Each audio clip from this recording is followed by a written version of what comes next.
Are you a change management, a change agent, or a change sponsor, and you are dealing with change management within your organization, and the whole thing is giving you a massive headache?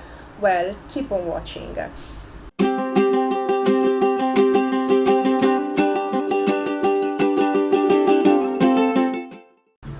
Welcome, my name is Isabella Brusati and I am the founder of ISABELLA BRUSATI Consulting. We specialize in change management with a specific focus on the people side of mergers and acquisitions.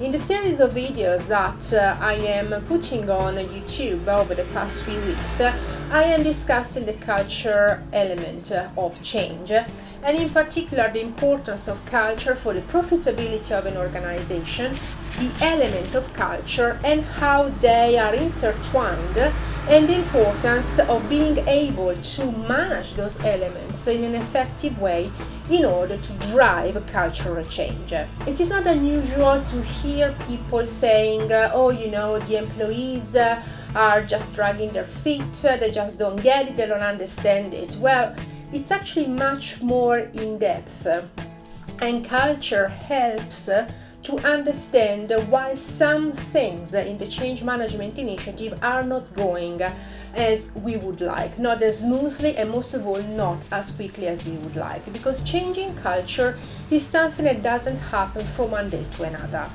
In the previous videos I've been talking about the concept of culture, the artifacts, beliefs, values and attitudes, and today we will be talking about the basic assumptions. Basic assumptions are the things that we give for granted. So it's something that is totally unconscious. So these are basically the prejudice and the stereotypes that have been built in time and that we just give for granted. So if we go back to the iceberg, which helps to understand basically how the culture works, we can see that the basic assumptions basically are something that is here. So they are the very, root, we can call it like that, of the iceberg. So it's something that is deeply ingrained within the organization. Some people may think that the basic assumptions and the beliefs are fundamentally the same thing. In reality, it's not the case. Beliefs are something that are conscious and are quite easy to detect. Basic assumptions are something that are deeply rooted in an organization. So just by talking to someone, or just by observing how someone is interacting, it's not that easy to detect the basic assumptions. Also, the beliefs are something that you can debate, so it's something that can be changed, whilst the basic assumption is something that cannot be debated, so it's undebatable. And basically, if you are trying to change my basic assumption, it's more like you're attacking myself, or you're attacking me.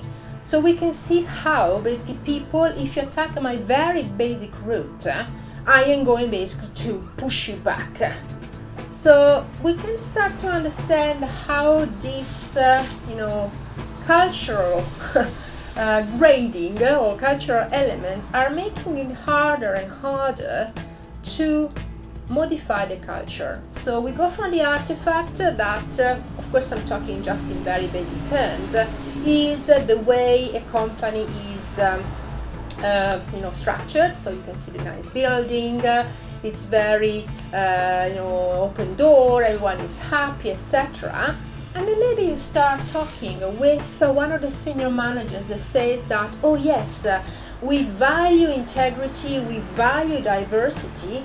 And then by starting assessing the culture, the same manager says, that's what I have to say, but in reality I think that women are not suitable for managerial roles. Why? Because I think that women should stay at home taking care of the children. So you would see that if you want to change the culture, you have to start from the basic assumptions. Because this is something that is ingrained into the human psychology, it's not that easy. In the next video, I am going to show you how, basically starting from a basic assumption, a company can structure its values and its artifacts. And the reason why, if we start basically, if we want to modify only this or this, not that many things are going to change. If we start modifying only the artifacts, basically things will go back to what it was before. If we want to modify the beliefs, values and attitudes, it's still a step forward, but if the basic assumptions remain the same, so things like women should stay at home, taking care of the kids is not changed, basically people will keep on resisting values that say we do believe in equal opportunities. So another thing that we have to take into consideration is that lots of people believe that basic assumptions, because it's something psychological, cannot be measured. I am not saying that it is easy to measure, but it is possible to do it. I have actually created a very simple document. It's just an overview, so of course it doesn't want to be, a in-depth assessment, that will give you an overview of the methodologies that you can implement in your company in order to assess culture. This is something that makes a massive difference. It's very logic.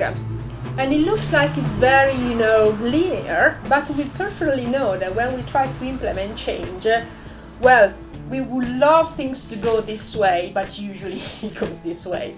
So we have to be in a position to plan for contingency situations, so implement contingency plans, but most of all, we have to be aware of the elements that we may have to face to be prepared to keep the change initiative on track. So in the next video, we'll be talking about how these three different levels play together and how you as a change manager practitioner can actually play an active part in changing the culture of your organization. Thank you so much for watching, and I'll see you in the next video.